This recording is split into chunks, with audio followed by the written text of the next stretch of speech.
Merci fidèles téléspectateurs, merci fidèles abonnés. Il y a un PV officiel TV. Naibi que vous alliez belé na sima. Il y a tablette nabino na sima, il y a smartphone nabino, pe na ba plateforme numérique nyoso bolandaka. Manaka nabiso il y a mokolo na mokolo. Je vous rappelle que vous s'abonnez massivement na chaîne nabiso PV officiel TV poité, bo raté, manaka nabiso ya mokolo na mokolo te.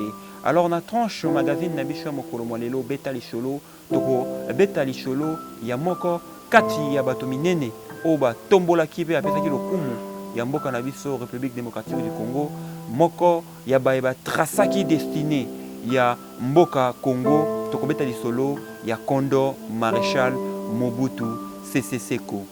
7 septembre 1997, 7 septembre 2022, 25 ans jour pour jour, Wuta Kondo Maréchal Mobutu à Waki, Kuna Namboka Maroc, P à Kunda Makina cimetière chrétien de Rabat, Kuna toujours Namboka Maroc, et Shika Wapiye à s'exilaki. Boni Boni, Toye Balisolo ya Maréchal Mobutu, Nandela, il y a un documentaire, français, topé belge, ça est les bichos, Kashi. Nandela a dynamique, il y a réécriture, il y a histoire nabicho, lelo à travers la recherche au Tosali, à travers la donnée au Tosali Nayango, toko bêta pendant une demi-heure les solo, pe parcours, il y a Oazalaki, président de la République, il y a Mboka Nabiso, Congo, Zaïre à l'époque. Et Singilito Ebaete, Kondo Maréchal Mobutu, Joseph Désiré Lolenge à Bouzouaki Komboana, Utambotamanae, il y a le 14 octobre 1930, Kounouna Lissala. Azalaki Mwana, il y a Grand Équateur, Oyo. Les deux alliés démembrés à Botamaki le 14 octobre 1930. Bongo na parcours naye na 1949 à s'enrôlaki na force publique. P na 1956 abimaki na force publique na grade ya sergent. Alors force publique est allée ancienne dénomination, il y a armée na bicho o ezalaki na époque coloniale. Armée o ekambamaki na ba officier militaire blanc kasi ba subalterne bazalaki bato mwindu. Contrat na armée na époque colonisation ezalaki ya 7 ans. Soko koti na musala ya soda ozali kaka na contrat ya 7 ans. Alors Joseph Désiré Mobutu akotaki na musala ya soda na 1949 pe asisaki mandat na ya 7 ans na 1956 abimaki na grade ya sergent. Alors à l'époque mutu mwindo moko te azalaki na capacité ya kozala sous-lieutenant, lieutenant, premier lieutenant, major, capitaine, colonel, topé officier supérieur. Ezalaki kaka ba grade ezalaki réservé na bamindele kasi ba noir bazalaki kaka ba subalterne oyo il faut remplir kaka contrat na bango il y a 7 ans. Nasima, il y a parcours militaire naé après sortie naé na force publique. Joseph Désiré Mobutu a ebaki nako s'est lancé na profession il y a journalisme. Akomaki journaliste pe azalaki parmi ba rares journalistes bazaki chance ya ko participer na exposition universelle. Il y a Bruxelles, Oesalemaki, en 1958 à 1959. C'est de là que à Salaki, premier voyage na Mboka Belgique, et Chika a Zouaki, pe a découvert qui monde Oesalaki occidental. Alors dès son retour, à Ebaki na la rencontre, il y a Moko Pekati, il y a ba héros national, Oyo Babundaki, Pona, bon somi Mboka na biso Congo, Patrice Emery Lumumba. Et Shika Wapi a salaki connaissance nae pe a s'intégrer qui na parti nae le MNC Mouvement National Congolais. Wane zalaki na 1958 et Shika Wapi Joseph Désiré Mobutu a kotaki na parti à Lumumba MNC Oyo ezalaki parti il y a héros national Patrice Emery Lumumba. Alors na 1959 Tango parti à MNC et participé à la conférence panafricaine à Accra et Shika Wapi Patrice Emery Lumumba a Kutanaki Naba leader. Il y a un mouvement indépendantiste, il y a Libération et Afrique notamment en Kwame Nkrumah, P ba Sékou Touré, ba leader mingi yo ba milité pour l'indépendance et Afrique. na retour na ye MNC et salaki éclaté en deux. MNC il y a Albert Kalonji na MNC Lumumba o etikalaki toujours aux commandes il y a Héros National. Alors en 1960 tant autozui indépendance Joseph Désiré Mobutu étant membre de MNC Lumumba zalaki nommé secrétaire d'État à la présidence na premier gouvernement il y a Patrice Emery Lumumba.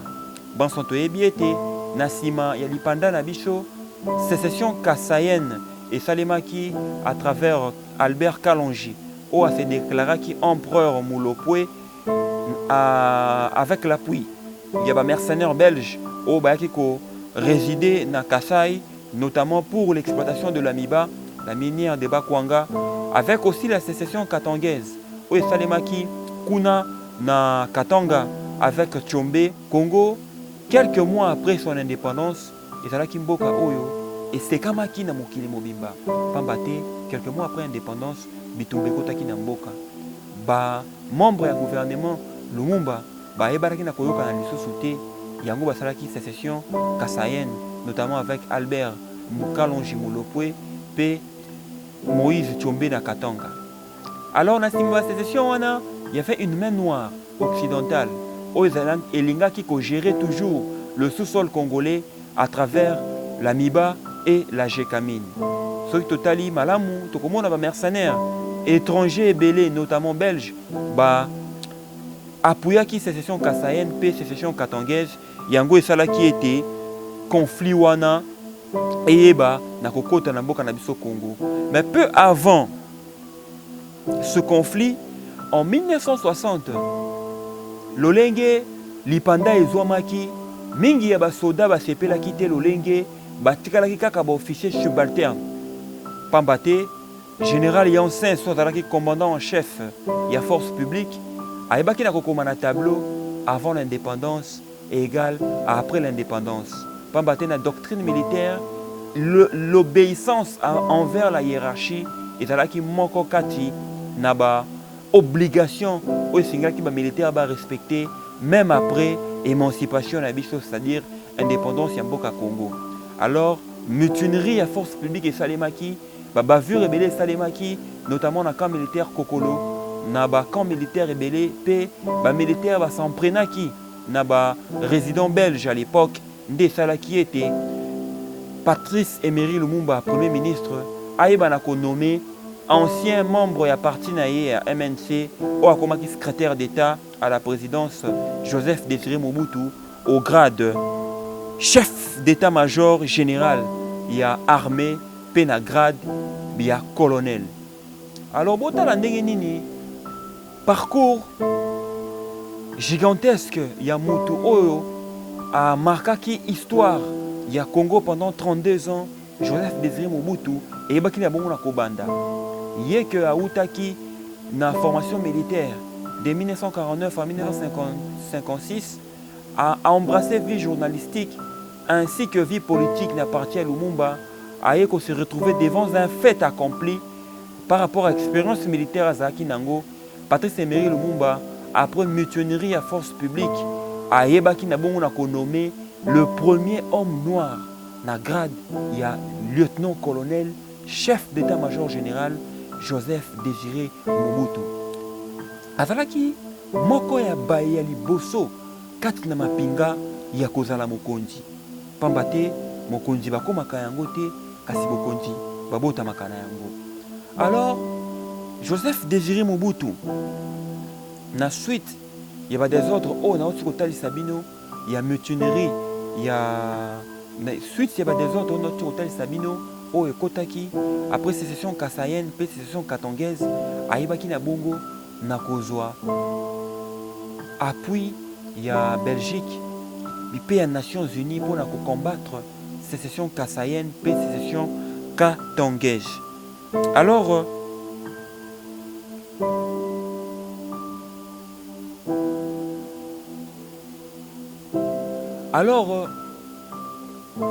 lolenge histoire et l'andaka cour na yango, il y a eu un conflit entre le président de la République Joseph Kasavubu P. Premier ministre Patrice Emery Lumumba. Suite à ce conflit, il y a Kobundisa, force négative où prenaki possession ya Kasai na ya Katanga. Premier ministre a zouaki option ya faire appel na ba russe pour na contrer pouvoir où ezaki installé na Kasai pe na Katanga.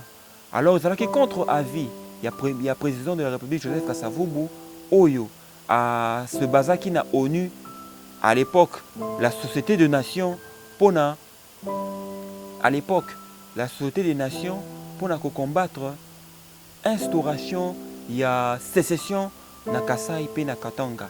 Alors et ça là qui était force publique oyo et komaki ANC Armée nationale congolaise qui commandée par le colonel Mobutu ba lancé assaut pour reconquérir le territoire wana qui sous sécession.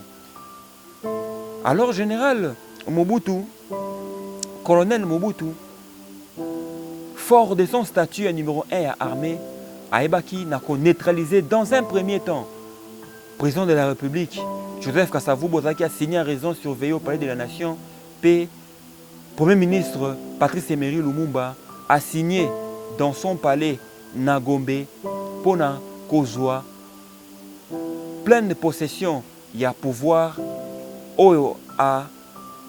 pour kozwa pleine possession à pouvoir pour commater fort de son statut il y a commandant en chef il y a armée penangela il y a incohérence topé manque ya harmonie au ezalaki kosala chevauchement na niveau ya présidence na ya primature, c'est-à-dire Joseph Kasavubu na premier ministre né Patrice Emery Lumumba, Joseph Désiré Mobutu a zouaki makambu na maboko pe a neutralisaki premier ministre Patrice Emery Lumumba a signé en résidence surveillée pe président de la République Joseph Kasavubu au pas qui a signé en résidence surveillée na palais de la Nation les temps ya ko maté sécession nyonso o esalemaki na époque wana na Kasai à travers Albert Kalonji Mulopwe pe na Katanga à travers Moïse Tshombe. Alors dans ce même épisode wana notamment après assassinat il y a premier ministre Patrice Emery Lumumba communauté nationale pe internationale et latisaki chapeau il y a assassinat il y a Patrice Emery Lumumba na o azalaki moko kati na élève nae na batu oya kotsaki na monde politique Joseph Désiré Mobutu. Yango mingi koloba c'est grâce à Patrice Emery Lumumba que Mobutu a kotaki voire même na réunion à table ronde en tant que secrétaire particulier il y a Patrice Emery Lumumba. De mingi koloba pe yango esalaka que corps ya kondo maréchal Mobutu ezala toujours kuna à l'étranger pour atazalaki moko kati na baye oyo procédaki na arrestation ya Patrice Emery Lumumba pe na transfert na ye kuna na Katanga esika wapi akendaki na kokufa mais kasi lelo relique ya Patrice Emery Lumumba ezongi c'est aussi un pont pour lancer réconciliation entre bana baimboka pe badini fils ya mboka na biso pays démocratique du Congo pona ko repenser pona ko repenser pe ko réécrire histoire ya mboka na biso et à la basée sur ba conflit kasi à la basée sur histoire pe apport ya moko na moko kati na ekolo. Alors après désordre caractérisaki période de sécession notamment du Soussou na année 1964 toyokaki rébellion lisusu ya bamulele mai oyo ebimaki na Grand Bandundu lelo le Kwilu le Kwango et le mai ndombe oyo ekamamaki na Pierre Mulele notamment lisusu lumumbiste oyo se révoltaki après assassinat ya Patrice Emery Lumumba oyo babengamaki na kombo ya basimba bango pe basimbaki manduki kuna na Katanga pe na province ya Nord na Sud Kivu pona kobundisa lisusu régime ya président Kasavubu oyo ezalaki commandé na armée ya colonel Mobutu. Alors na deux désordres wana eyaki lisusu na année 64 Pierre Mulele d'un côté Laurent Désiré Kabila na batunaye Laurent Désiré Kabila na batunaye de l'autre côté et salaki isusu président et salaki isusu que mapinga et ba lisusu na koya ko rétablir ordre na mboka na biso Congo. Alors colonel Mobutu, grâce à son armée, ayebaki na ko neutraliser rébellion et salemaki na Kwilu, ayebaki pe na ko neutraliser avec l'aide il y a communauté internationale toujours ko neutraliser pe lisusu Laurent Désiré Kabila na ba 64 déjà oyo ayebaki na ko se réfugier na ba montagne il y a nord pe sud Kivu. Alors après l'indépendance, désordre wana mibale oyo touti ko cité, il y a sécession à Kasai na Katanga na ba année 61 60 pe na rébellion il y a ba Mulele Mai pe il y a ba Simba na ba année 64 et salaki deux interventions majeures.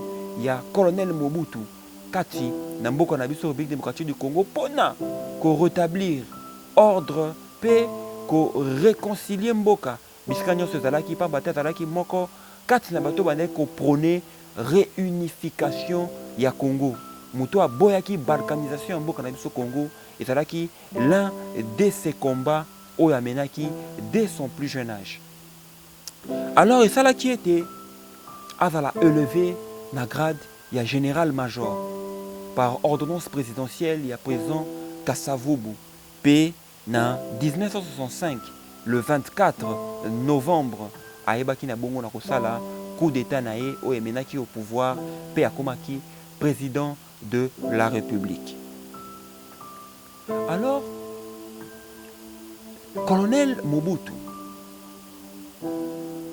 alors le jeune journaliste, alors le jeune sergent Mobutu oyo akomaki journaliste membre ya MNC Lumumba, puis à la suite secrétaire d'État à la présidence, ayebaki pe lisusu na kokoma lieutenant-colonel, puis élevé au grade de lieutenant général, ayebaki na kosala coup d'état na le 24 novembre 1965, ayebaki pe na kokoma président de la République. Voilà en quelques lignes parcours. Il y a Kondo Maréchal Mobutu, président de la République, Yambo était accédé à la fonction le 24 novembre 1965. Alors, Nakoya, Yamoto Monene wana à la tête, Yambo Kanabiso Congo, Mboka Nabiso Ebaki Nakozwa, une nouvelle étape. Pambate, en 1965, Kino, en 1971, Bae Oyo, Bakambaki Mboka Elongo na ye, notamment Étienne Tshisekedi Wamulumba, Singa Uju, Justin Marie Bomboko, Baebaki, Nakozala ba rédacteur, ya manifeste ya Ntsele, oyo ezalaki promulgué na année 71, oyo esalaki, oyo centralisaki pouvoir na un seul parti, le MPR. Dans cette même année, rebaptisée l'année des 3 Z, Kondo Maréchal Mobutu ayebaki, président Mobutu ayebaki, nako rebâtir Mboka Olongwaki, République démocratique du Congo, ayebaki nako koma le Zaïre, ayebaki nako rebaptiser le fleuve Congo, oyo komaki le Zaïre, pe ayebaki nako rebaptiser la monnaie et komaki le Zaïre. La fameuse époque, la fameuse période des 3 Z. Et le groupe est caractérisé, histoire, il y a président de Kondo Maréchal Mobutu, c'est le recours à l'authenticité. Un vaste programme culturel où ça qui était, tout se réapproprier identité bantou nabiso. Oyo selon lui, il a qui saboté, marginalisé, un système d'éducation, oyo tout soit qui na colonisation. Puis un système religieux qui est imposé par la force na mboka na biso Congo. Tout le monde qui na période wana ba prénom chrétien et qui supprimé au détriment ya ba non oyo et bandaki na ko inscrire biso na lignée ya grandeur pe na lignée ancestrale na biso pe ya ba descendance na biso kati na ba tribu oyo moko na moko awuti selon kazalaki mongala motetela moluba to pe mokongo. Alors cette période pe ezalaki parmi ba période oyo après la période sombre ya ba sécession pe ya bitumba ezalaki la période ya émancipation ya mboka na biso Zaïre à l'époque. Na émancipation wana tozwaki émancipation culturelle, tozwaki émancipation voire même économique. Pambate, un Zaïre s'est changé pratiquement à $1 à cette époque. Ezalaki une époque florissante aux économies na biso, ezalaki na ba indicateur positif, une époque florissante oyo culture na biso ezalaki parmi ba miroir ya Afrique. Pambate, quand on regardait l'Afrique, on regardait le Zaïre. Dans le domaine sportif, voire même en 1974, toyebaki na bongo na kobima champion d'Afrique, pe nous étions le premier pays ya Afrique subsaharienne ya ko participer à une phase finale ya Coupe du Monde. Alors une époque florissante, nde balobaka la belle époque. Dans le domaine culturel pe lisusu, tomonaki ba grande orchestre minene, tomonaki culture na biso à travers les arts et la musique ezalaki au top dans les pays africains.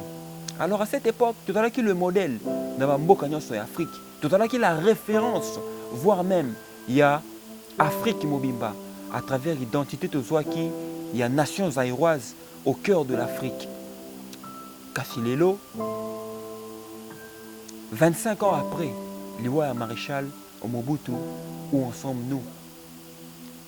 Kondo Maréchal Mobutu a tracé chemin, a lakisaki biso nzela, lolenge nini toko lutter contre la balkanisation, lolenge nini toko lutter contre le tribalisme. Pambate, à son époque, Mukongo akokai kozala gouverneur na Kasai, topé un Katangé akokai kozala gouverneur na Équateur. C'était une façon de lutter contre le tribalisme. Une façon de s'accepter tel que nous sommes. Pambate a betaki sete, pe a betaki loboko na mesa, Zaïrois nyonso azali libre ya ko circuler paisiblement na mboka na ye. Olongo na bazaïr okende na Équateur ozali na mboka na yo. Olongo na Shaba okoma kuna na Kasai ozali na mboka na yo. Boni boni lelo bayaka bakoma ba étranger na kwa muntu. Boni boni lelo conflit tribal ezala auteur ya ba massacre ya nombreux ya ba congolais kati na mboka na biso. Inspiration pe lignée oyo Kondo Maréchal Mobutu a trasaki pour na mboka na biso Congo et sengeli to mettre en valeur. Mingi balasaki étiquette ya dictateur. Pambate mingi toyekolaki pe toyebaki histoire ya Kondo Maréchal Mobutu à travers les médias occidentaux, à travers les documentaires oyo bapaya basalelaki biso mpona kojuger mokonzi ya mboka na biso. Alors au début des années 80, lolenge mokili ekotaki dans une nouvelle phase de démocratisation, notamment à travers la chute du communisme, chute ya mur ya Berlin, un vent de démocratisation et soufflaki na mokili, notamment en Afrique. Des salaki étaient les 13 parlementaires, oyo kambamaki, les 13 parlementaires bakoma lettre ouverte na Kondo Maréchal Mobutu, na président Mobutu à l'époque, pour à démocratiser mboka. Pambate le impère ezalaki les partis uniques. Pambate multipartisme na ba année oyo e précédaki indépendance na biso et démontraki ba faille nango. Yango esalaki ete sécession esalema na Kasai, esalema na Katanga, multipartisme yango esalaki incohérence entre président de la République comme institution na premier ministre. Yango esalaki ba chevauchement. Yango Maréchal Mobutu a optaki pour un parti unique pour gérer la jeune démocratie au Sengelaki et Kamba Mboka na biso.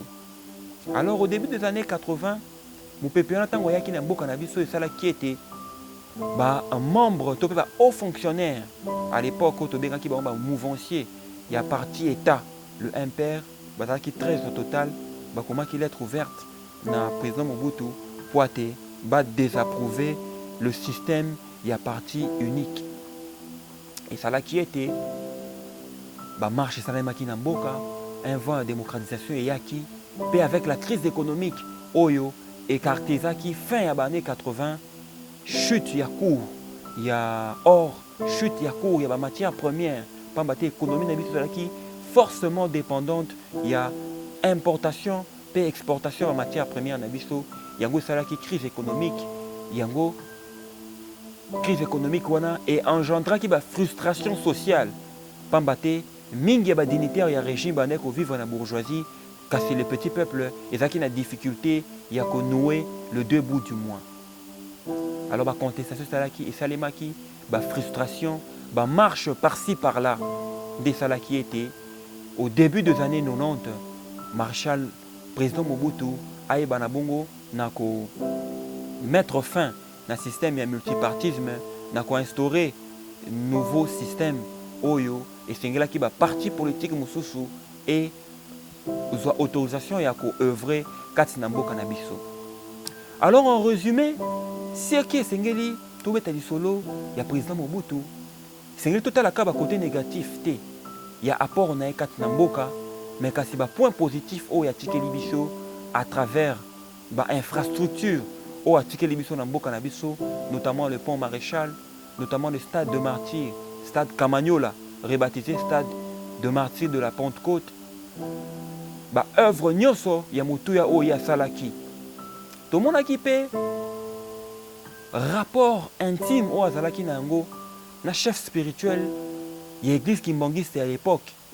Papa, son éminence Joseph Ndiangenda Kuntima o azwaki privilège ya kokutana naye pendant qu'il était encore à Kananga na exercice militaire na etanga bane kotanga kuna na efo bakutanaki na Joseph na son éminence Joseph Ndiangenda Kuntima oyo a prophétisaka po na ye ki akozala mokonzi ya mboka yango esalaki intimité wana entre l'église kimbangiste et les pouvoirs en place.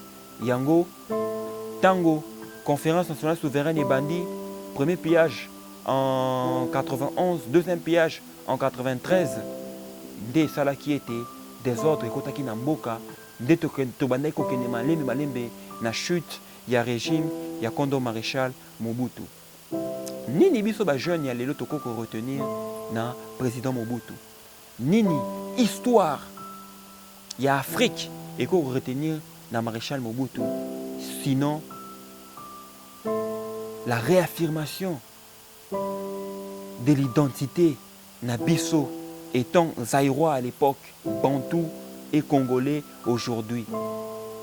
Ce qui est l'autre wali ko lutter contre la balkanisation, ya mboka na biso Congo, notamment avec ce qui se passe à l'est de la République démocratique du Congo. Et c'est ce que pensé na président Mobutu. Pambata vanisaki armée ya motuya kasi na mboka na biso. À son époque, ba jeune bazwa ki bourse pour na rokini utanga na mboka bapaya. Ba militaire ba bénéficiaki na encadrement ya malonga, notamment avec les différentes coopérations militaires avec la Belgique, avec l'Israël, topé avec les États-Unis. Tout le monde a qui ba intervention au président Mobutu asalaki na Rwanda, na Ouganda, na période ya président Juvenal Abiyarimana, na période ya président Idi Amin Dada. Tout le monde a qui pouvoir ya politique. Tout le monde a qui apport ya président Mobutu na politique géostratégique na Afrique centrale, na politique naïe. Il y a qu'à sécuriser la politique na maintien de paix na région Afrique centrale. Tout le monde a qui apport, il y a président Mobutu, na concert de nations, étant président d'exercice à l'Union africaine à l'époque. oyo aportaki voix ya Afrique na Nations Unies. Na yango lolenge président de la République Félix Antoine Tshisekedi Tshilombo aprometaki peuple congolais pe famille ya Condor Maréchal Mobutu ete ebembe na ye esengeli ezonga pe ekundama na mabele ya bakoko na ye. Tomoni relique ya Lumumba ezongi, toali kozela pe concrétisation ya promesse ya chef de l'État, celle de rapatrier la dépouille du maréchal Mobutu sur la terre de ses ancêtres. Voilà, abonné un PV officiel TV, bino pe bandeko balandi, bainanu bo s'abonner te, pour na ko rater manaka, ya biso mokona mokolo te, bo s'abonner massivement, pour te toyeba histoire ya mboka na biso à travers ces grands hommes, ba trasaki destiné ya mboka na biso Congo. Le maréchal Mobutu Sese Seko Ngbendu wa Zabanga azalaki moko ya ba grand leader africain de par pensée naye, de par politique naye, pe de par philosophie naye, o azalaki nango ya émancipation ya peuple noir pe ya peuple africain.